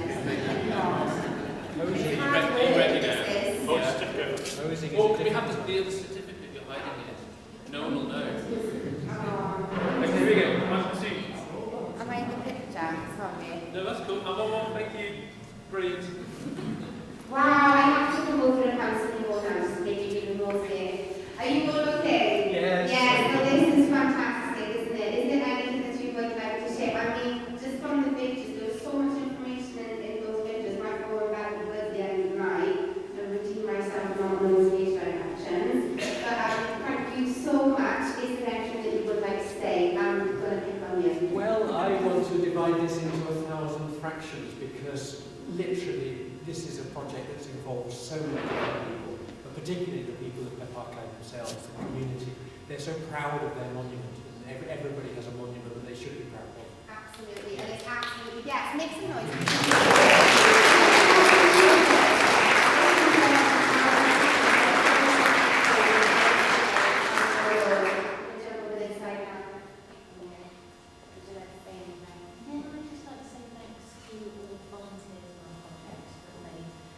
Such an exciting story that's really pushed it right out there nationally and internationally. Nationally, the girl around the venues going places. And I think what you're both saying is though that it is about actually people, volunteers, the community, this stuff and this magic doesn't happen without people really wanting to have ownership of it and just being valued in those spaces, taking up time.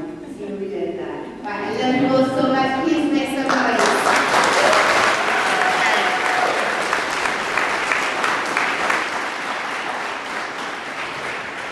Okay, so if I am correct in how I'm reading this is good. I'm doing okay now. I'm redeeming myself. I'm at least a 6 out of 10, I'm hoping. I'm delighted to announce the winner of the Engagement and Participation Awards. So Vicky's going to do that for you. Vicky's going to do that for me. So I'm delighted to announce the winner of the 2024 An Engagement and a Participation Award is the Bryn Kethley V Public Archaeology Project.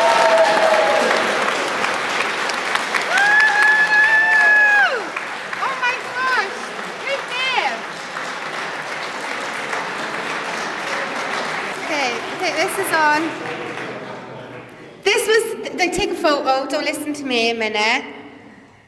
This is, thank you so much, this is so beautiful, this was a fantastic, I'm just losing my bananas a minute. This was a fantastic example of a co-produced project and great efforts were made to engage the participants. It was very well resourced and professionally organised with a range of experiences for participants which were strongly embedded in the project with volunteers being heavily involved throughout the creative processes. This is what I wrote down about it. I'm not meant to share this till the end, but I'm going to give you a sneak peek. The most fascinating things that you was talking about was the ritual through a contemporary lens, and art is archaeology and archaeology is art. Would you like to say something further on this? Well, I think, art for me, if you can get people in through art, because people understand art better than archaeology. Wow. Once you get them in for the art part, stick some archaeology in, they're yours. They go like, this is the same thing, absolutely, yeah. We've been having talks over dinners going, I might be an archaeologist, like it's all going on. I love it, but the ritual through a contemporary lens is just probably one of my favourite lines I found this week. Sorry, everybody else. Is there anything else that you would like to say?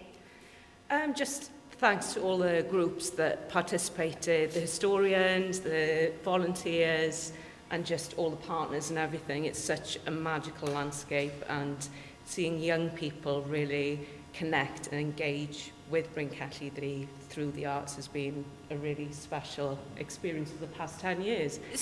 So what is next? Is there next? That's a secret.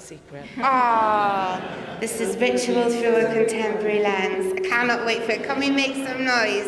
Diolch yn fawr.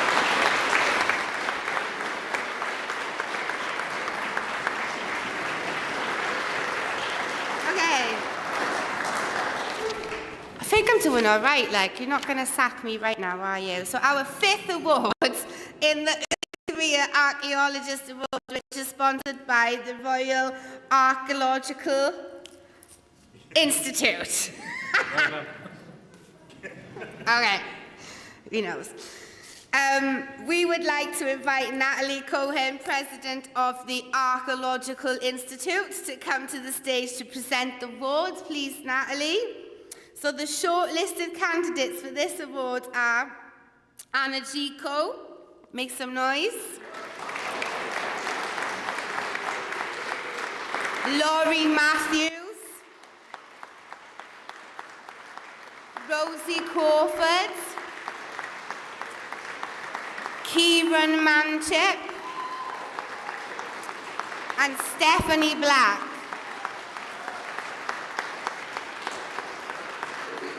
Anderson, so I work as an economic regeneration officer at Cumberland Council. So I've nominated Anna Gico, nominated her because of the contributions that she's made towards this project and the manner in which that she's contributed to archaeological knowledge more broadly, and the fact that she's always gone essentially over and above every opportunity that she possibly has done, and the amount that I've seen her learn, develop, grow, and that's the really big thing. Anna's work on the intaglios have been absolutely astounding. She's been running a trench, so Anna's been developing skills in terms of volunteer and man management, and how she's been managing and running volunteers, running a trench through this year. She's created our brand guidelines, the merchandise. She's been involved in developing of the website. One of the sections, for example, she was involved in doing there's a cremation urn that she discovered at the end of last season. The amount of things she's discovered is just astounding. For example, brooches, Millefiori brooches, coins. There is every role on site Anna has done and is proficient in. The manner in which that she's been an ever curious archaeologist, and the fact that she's done a lot of this without necessarily formal training, which is all the volunteers love to see her on site. It's contributed a lot to the character and the nature of the dig, and also the amount that she does, not only at the end of a long day, but also in the intervening periods to do with the development of it. It's just a lot. It's a lot for somebody to be doing at any point, but it's a lot for Anna to have been doing. Yeah, my name is Stuart Milby, and I am a project manager with Headland Archaeology. Laurie is an archaeologist with Headland Archaeology. She's currently working as a supervisor. She's been with Headland for a couple of years now, and she's worked on several of my projects, mostly urban sites, some rural ones as well, but fairly complex, deep urban stratigraphy and bits and pieces like that. Laurie I find quite inspirational. She is the kind of person who you can send to a site and will really just uplift the whole team. She is exceptionally good at collating the archaeology and drawing the site together, drawing the archive together. She's currently working on a 6-part mini-series for them about Black archaeology and how that has developed over time. She's very much involved in trying to bring archaeology to people who may not have access to it.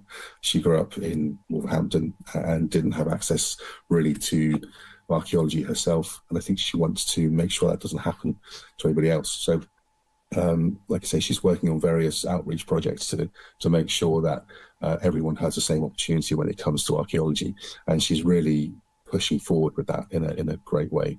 She's got such a deep passion for the subject that she's able to deliver it to people and inspire them to kind of go and find out more for themselves, and it is quite inspirational to watch. My name's Stephanie Black, and I'm a current third-year PhD student at Durham University. I'm nominating Rosie, often known online by her name, just Little Roo. I nominate Rosie because I really enjoy her content. I'm not really so much in the sciencey side of archaeology, so I personally found it really interesting that she was sort of sharing the lab work of archaeology, a world I'm not familiar with, and it's just so engaging and interesting, and like the vlog she does, and I love seeing like her stories, what she's doing in a day, and yeah, I've really enjoyed her content basically. I think it's been really amazing because she not only does content in English, but she's also been learning Spanish sort of for her work, but then has spoken about how she wants to start incorporating into her social media presence, and I think that's so important as someone that only speaks one language, but to help make archaeology more accessible to people who don't speak English. I think that's so important. And also a lot of the stuff she's done to sort of encourage people from lower socioeconomic backgrounds to sort of enter these quite, prestigious universities, where she now works at Cambridge, she studied at Oxford. These are quite intimidating places. And I think she has so many resources, and even just posting about her being there, I think has such benefit to show people, hey, just because maybe you're not from a certain background doesn't mean these places can't be accessible to you.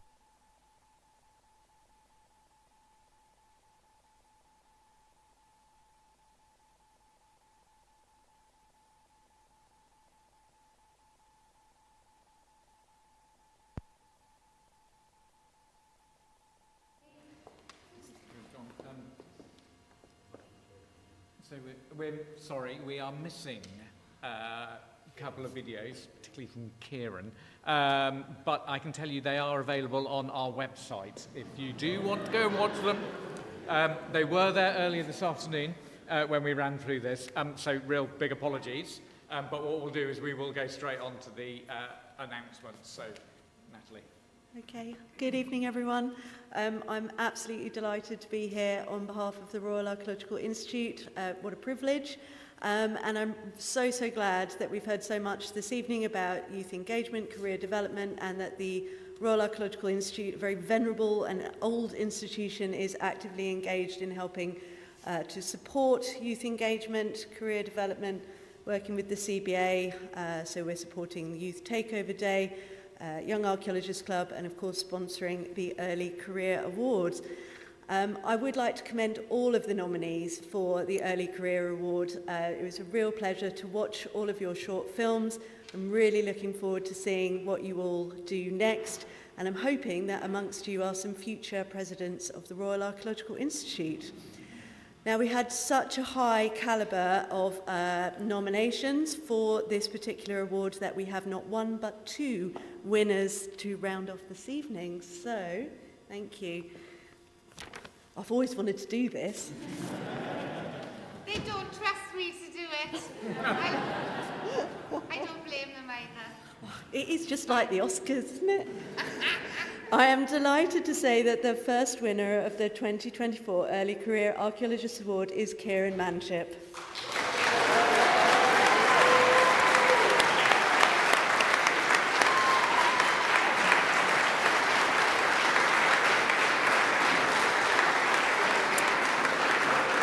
Committed and passionate about engaging new and diverse audiences from archaeological, I've just lost, I can't even say the words anymore, I've said it that many times. Archaeology Scotland's work. I'm going to start again, Kieran, because I'm already feeling like kicking off because your video's missing, right? Committed and passionate about engaging new and diverse audiences for Archaeology Scotland's work. He has undoubtedly contributed to its success. Kieran has shown leadership by developing his skills and sensitivity to different cultural backgrounds, which he has then put into practice and shared in ways that are likely to have a lasting legacy. Make some noise for Kieran.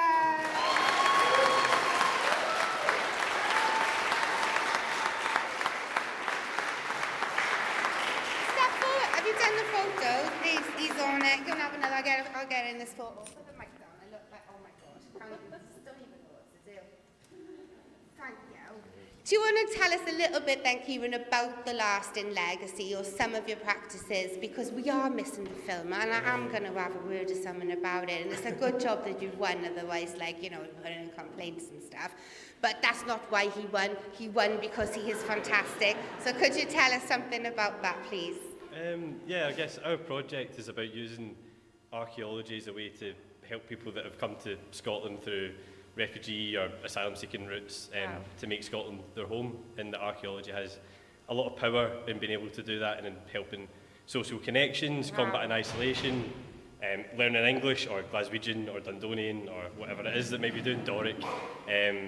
And yeah, it's a privilege to work in the project. It's everything that I want. Oh my gosh, how else do you feel more part of a place than coming from somewhere else and being invited into that space to kind of go, we're all going to be taking it up together. And I feel like this part of the award ceremony, forgive me if I'm wrong, but there seems to be a massive Indigenous languages thing pushing through. So can we make some noise for the Celts, for Indigenous Indigenous languages, and for archaeology. Thank you so much, Keelan.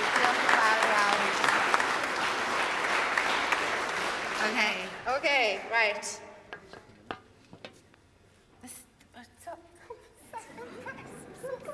Don't worry. Second envelope. Okay. So the winner of the 2024 Early Career Archaeologist is Rosie Crawford.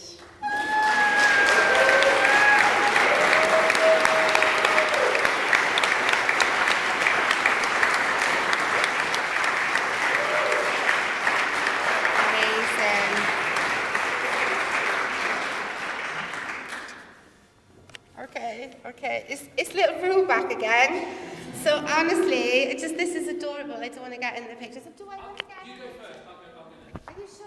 Yeah, that's fine. Are you okay? How does this feel? You won 2 awards tonight. Is this the first 2 awards, or have I miscalculated somewhere? Is this the first 2 awards? Can we make some noise 2 times?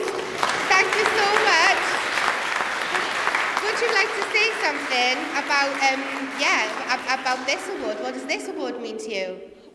Well, it wasn't on my bingo card for tonight. Wow, okay, this is amazing. I know, you're just like the archaeology bingo champ. It is fantastic, but it is bigger than that. Thank you so much. I'm going to leave you go now. You should absolutely have a drink and toast. And just walk around going like, 2 awards? Yeah, 2 awards. Killing it. I'm going to leave her a photo. Have a photo, yeah. Okay. So, I think I missed this bit, so I'm going to make sure I do read this so I know. The passion for making archaeology accessible comes through strongly in all that she does. Rosie has demonstrated leadership through her use of YouTube, which clearly attracts a wide audiences others can struggle to reach, including demystifying the university experience for students from low-income backgrounds. Thank you so much. So we're on to the final one? James first. All right, James.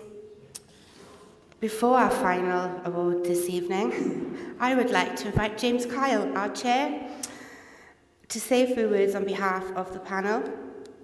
James, it is over to you.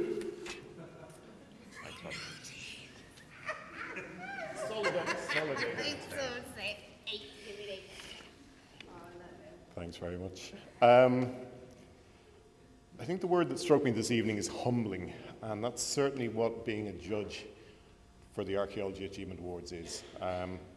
As someone who's occasionally been accused of being a practitioner for the last 25 years, I think I can conclusively say, on the basis of the archaeology I've seen this evening, that I am actually a fraud. This year has been an exciting year for the Archaeological Achievement Awards, and for the judging panel, who are drawn together from different parts of the sector.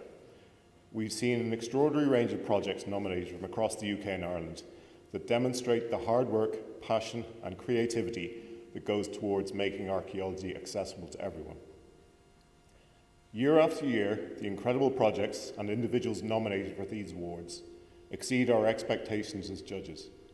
The current crop of nominees continue to push the boundaries of our discipline, showing us that archaeology has the power to inspire collaboration, to embrace diversity, to champion inclusivity, and to push for equity.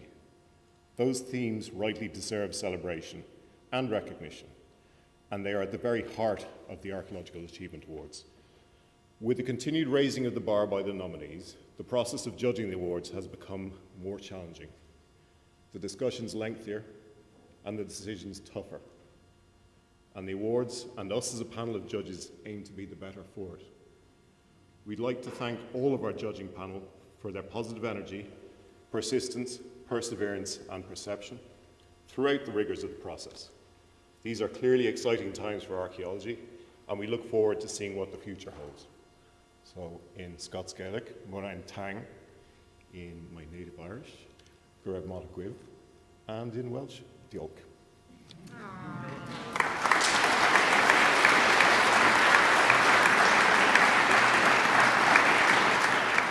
Thank you so much. That little bit did make me feel a little bit cryy then. And now, no, like genuinely did. And now for our final award of the evening, the Outstanding Archaeological Achievement Award. This award is sponsored by CADU, and I'd like to invite Head of CADU, Gwilym Hughes, to the stage to present the award. Please. The shortlisted candidates for this award are the winners of the individual awards. They are Fair Game, valuing the biocultural heritage of fallow deer and their venison for food security, sustainability, woodlands and biodiversity. Just a Little Rue, Rosie Crawford. Urchester Field School. Bryn Celly, the Public Archaeology Project. And Kieran Manchip. Gwilym, it's over to you. Diolch yn fawr. Yeah. And yn noswaith dda i gyd. A croeso cynnes I Dinas Gaerdydd, my home city. Warm welcome to my home city of Cardiff. Yay. Please feel free, by the way, to nominate me for the early career archaeologist in this game. I'm really proud that CADU's been able to sponsor this. CADU is the Welsh verb for to look after or to care for, and indeed we spent 40 years, it's our anniversary, just last month actually, of championing the care for the heritage of Wales. So I'm really proud that we're able to sponsor the awards, this Outstanding Achievement Award tonight. And I want to just make one observation, that so many of these projects have been around public engagement in archaeology, something that's been really close to my heart for many, many years. And obviously, we all know about the physical and mental health well-being benefits of participating in archaeology. And I think every one of those projects, just about, and all the young people who've been involving and engaging people in the heritage of this magnificent heritage we have. So, without any further ado, I'm going to do this really exciting job here now of opening this. Oh my goodness me, I've never done this before either. No. Oh, right. Oh, do you know? Right. The winner of the 2024 Outstanding Archaeological Achievement Award, I didn't influence this at all, by the way. I promise I didn't. The Bryn Celly the Public Archaeology Project.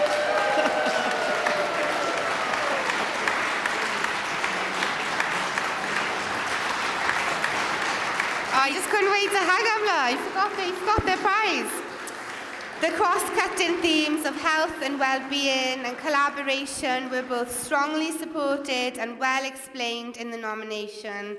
Overall, this was a very strong, exemplary project with a great legacy in sustainability, which clearly engaged the whole community and on a limited budget. So that is got to be in this, hang on, come on, microphone. I know, wait there, yes. No, absolutely. But this is in this kind of age, have you taken a photo? Oh, I'm doing it again, honestly. I'm like, okay, I'm going to carry on.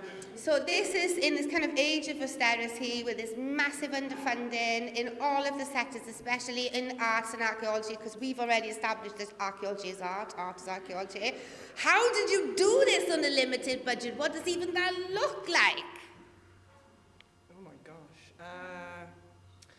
I think it's about bringing partners in so that you don't have to put in all the money yourself, so you're leveraging kind of partner money from asking people to buy into it. Well, yeah, and sometimes you can only if they only invest, £100 or something into the project, it means they're invested. Yeah. And then it means that they want the project to be successful. So I think partners are power. Partners of power, wow, what an amazing point to kind of sum this up. Partners are power, but we do need more money, right? So look what they have achieved tonight. So you're a two-time thing as well, award scenario at the Archaeological, yeah? This is amazing. So we're a tie now, so I don't know what happens next. But is this, how do we I mean, hopefully tonight this is kind of like really made it. I think we're all the right same people in the room. I don't know how we make this go out of the room to make sure that people understand about the investment and the change that investment can inspire. And how do we do it? Have you got any thoughts of that? Is there anyone that we're like, how do we do this? How do we like put archaeology at the forefront of driving this nation into change? I think that's a question. That's a question for Kadu. do you want to have a stab at it? No, I mean, I think that, it's just, I mean, obviously, it's the heart of our identity. Absolutely. And I think that as a nation, heritage and archaeology just defines Wales and Cymru as a place and the people. And I think that's probably true of every country, actually, isn't it?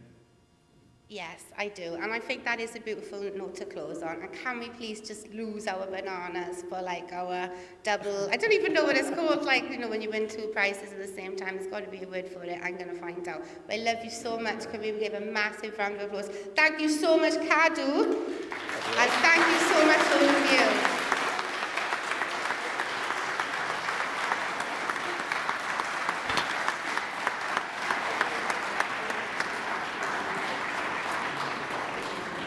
Oh yeah, photos. I'll be literally trying to get all these movements right in my dream later.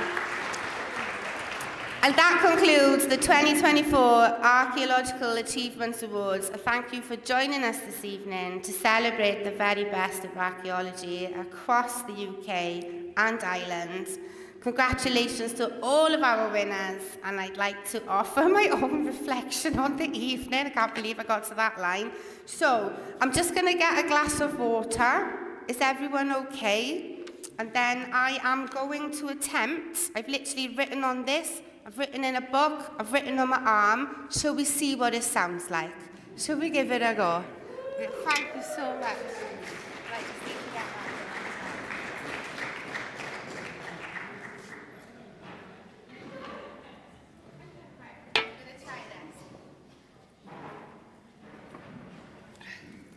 So in my defence, I would like to say, the only reason I'm so scatty is because I literally have got 10 tabs open in my brain, but I'm like this all the time. And it's okay. It's the world that needs to change, not me. So we're going to try this. As you all are aware, I have not rehearsed this.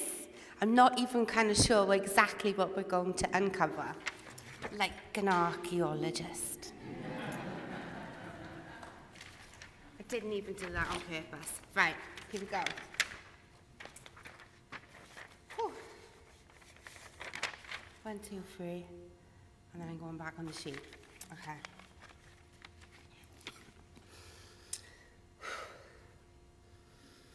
Maybe you are the archaeologist of the spirit. Timelines of generations, empathy, agency, therapy, gravestones carry trauma. I'm willing to sit with it. Therapists of deep time, questions, why? We forget everyone can ask that question. When does 1 equals 25? When you're an archaeologist. Mistakes can be keys, mind maps are magic, knowledge should be accessed to all areas. Silent disco in Jane Austen's room. Don't suck the life out of aspirations, use Lego to deal with it. Heritage is different to every person on the planet. The Viking belongs to us all.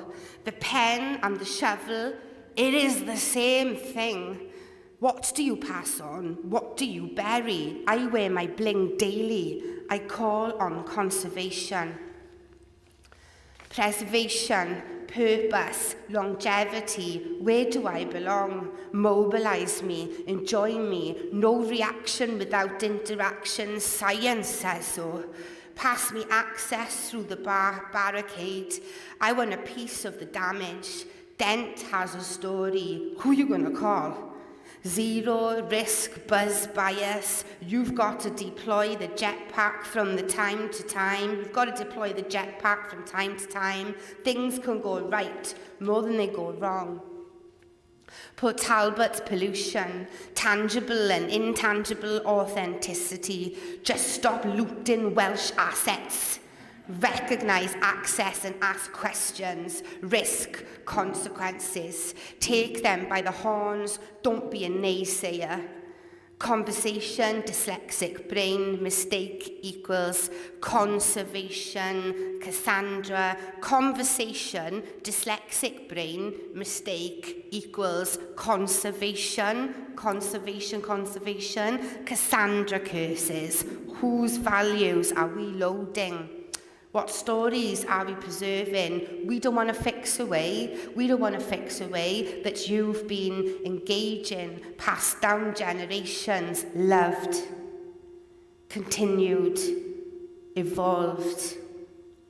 But not the clock that stopped. The story of the object that holds us in time, a vessel for loss, scars, a way to anchor and release a day.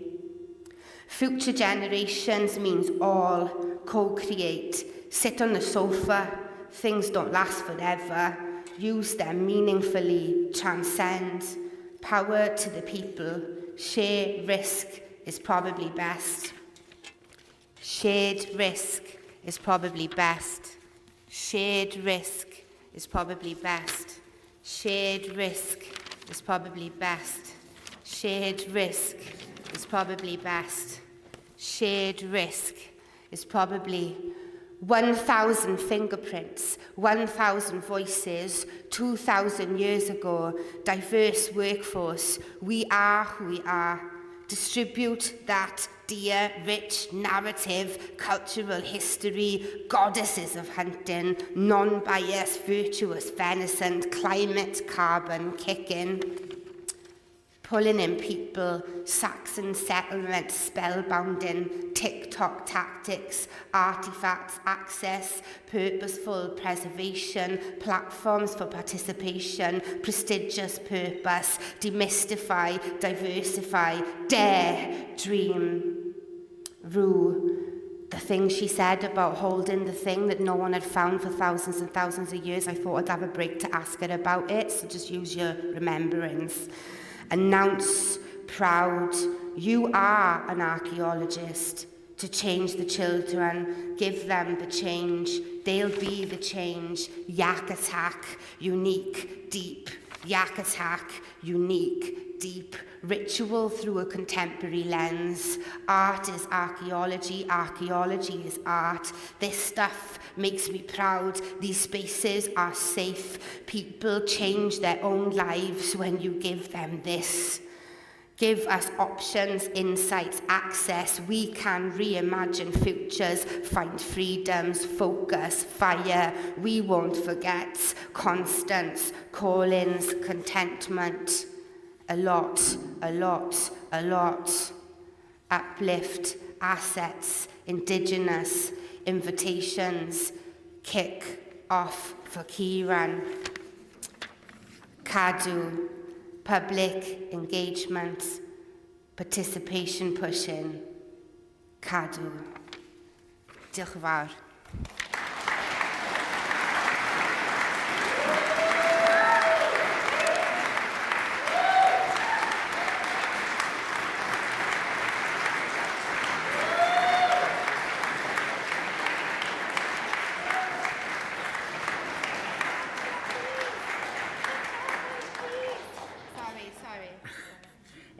Well, I'm not going to follow that. So apart from say thank you very much, Rufus. Just the way you captured all of that was truly spectacular, and I think we do have it on film, so we will be able to find the words again, which is brilliant. It's now the end of our evening, and it's time for me just to say some big thank yous. So obviously, Rufus, thank you for taking us through this evening so wonderfully and helping everyone get their awards. I'd like to say a big thank you to the Temple of Peace for hosting us. It's an absolutely fantastic venue, and has enabled us to put on a great event this evening. So the catering teams and the teams at the bar, thank you all for your help. A big thank you to Doug Rox McQueen, who obviously has been managing our live stream. Doug is an absolute saint at this work. He's come all the way down from Scotland. He's going all the way back to Scotland, one hopes, tonight. Doug, thank you so much for everything you do in helping us put on these events. I'd like to thank, obviously, all the judges and all the sponsors who have helped us deliver the event, and all of the principal funders from the state agencies. But in particular, I would like to thank CADU. Like all of the home nations we've been going to in the 4 years we've been doing the awards, they've stepped up and supported the awards with some extra resources, enabling us to put on what we have done tonight. And I'm really grateful to CADU for their enthusiastic support and help in all of this. At the CBA, we've tried really hard to actually reflect the Welsh language in the work we do. And we've been working with a very small company who do all of our translation for us. They're called BLAR. They said to us that nobody ever gives them a shout out, and so we really want to give them a shout out. This is really important stuff. This is about breaking down barriers. This is about recognising differences and what you need to do. None of my team are native Welsh speakers, so we need help. And BLAR are brilliant. They turn stuff around in hours for us. And the most important thing for us is we can trust them. They will not let us down in their way they will attempt their translation. So we really want to just say thank you, because it enables us to fill our commitments to CADU to actually make sure that we're speaking to the whole of the Welsh audiences. So thank you.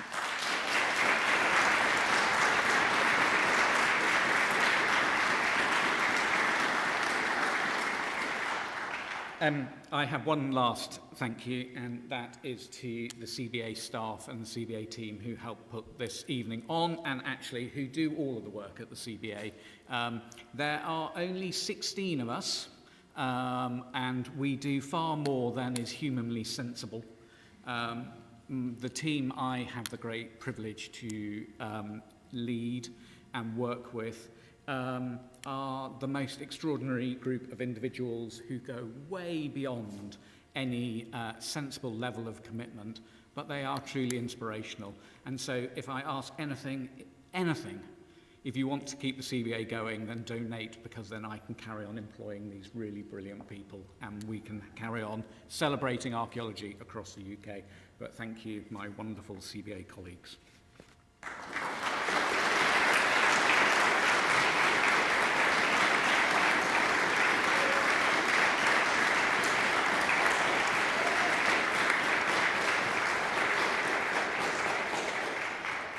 So, absolutely finally, and this really is the last thing, I can take great pleasure in saying we're going to do all this again next year.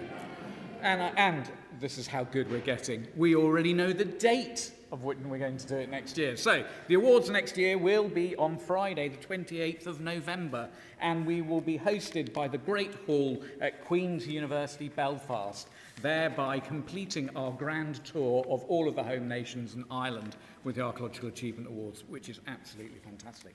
You are all hopefully going to be invited. So, you know, nominations will open in July 2025 at the opening of the Festival of Archaeology, which will also be in Belfast, Northern Ireland, next year. But that doesn't stop you thinking about what you're going to apply for now, or asking us into advance how to put a really good application in. Because the CBA is allowed to help. We're not the judges. The judges are entirely independent from us. So do come and talk to us in the meantime, and we can help you.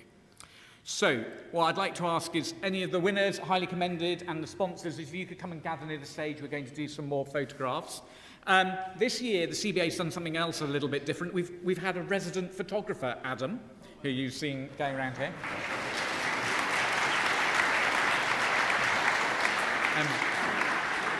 So any of the nominated awards, if you want to have your photograph next to the banners or in a group or anything like that, do just also come and grab Adam and get some good photos, and then we will be able to share those with you all. So please do make use of Adam. We paid for him, so he's free for you to get some really good promotional photos. which is fantastic. But Adam's also trying to put a story of our year together, because this year is the 80th anniversary of the CBA. We were founded in 1944, so this story of our own activity is really important. So the bar is going to remain open for a little while, so please do also make use of that. Make sure you don't forget to get your coats from the cloakroom. And I want to just wish you all a very, very safe journey home and to say thank you. Diolch.